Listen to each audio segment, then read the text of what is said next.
Welcome back, folks. We have some eerie similarities confronting evil from 1938 to now. Are we seeing history repeat itself, Maury? Well, the greatest man of the last century, in my opinion, was Winston Spencer Churchill. This was not only a great speaker, it was a great doer. He had a lot of problems of people working against him, and he made some stupid mistakes. But if it wasn't for Winston Churchill, the world would look a lot worse than it even does today.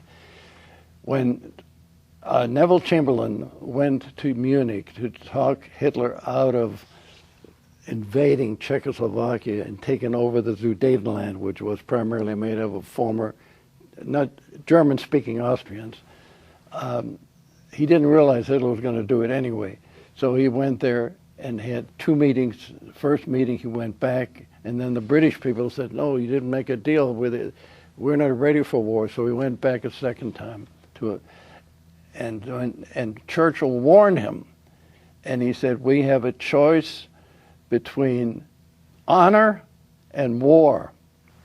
And when he came back with that piece of paper, he said, Herr Hitler has signed this basic statement saying he will make no more territorial demand.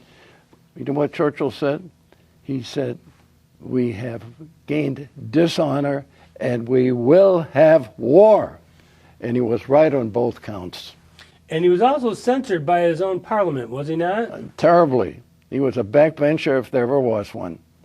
And the only way he ever got in as a prime minister was that Lord Halifax, who was going to succeed Neville Chamberlain, who would have surrendered to Hitler, had a bad stomach and had to give his position away. So they squeezed in nostrils and appointed Churchill. And so the major difference that I see between then and now is nuclear. We're talking about nuclear arms now.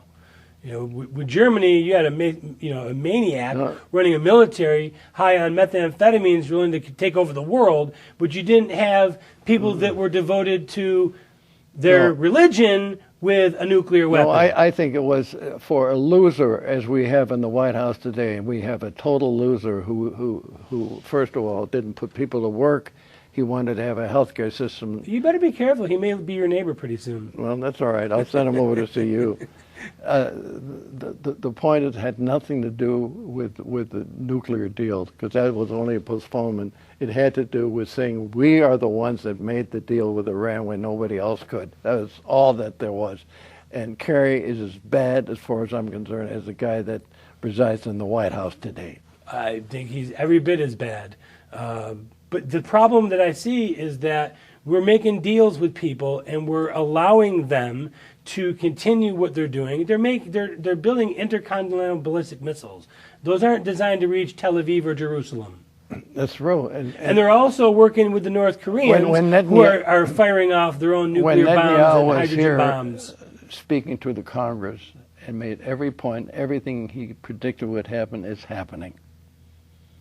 And the ironic thing is Israel has nothing to worry about because they made a deal with Putin. And Putin says, we're not interested in hurting you guys as long as you don't go in there and try to bomb these chambers where they're making nuclear fission and everything else. They're so deep in the ground you can't do anything about it anyway. And the very week that we lifted the sanctions on Iran, they go out and they buy 114 huge airplanes. Where do they buy them from? They bought it from the European Airbus. Yeah, Airbus, which is a competitor of Boeing. Is that not a huge middle finger to America? Basically saying, that's all it is. We're giving you nothing. They don't know. What are they going to do with 113 big commercial airlines? For Maury Beschloss, all those wonderful people in the United States Armed Forces, police, firefighters, and all those who go to work each and every day to keep us safe, I'm Scott Crowfoot. God willing, we'll see each other again.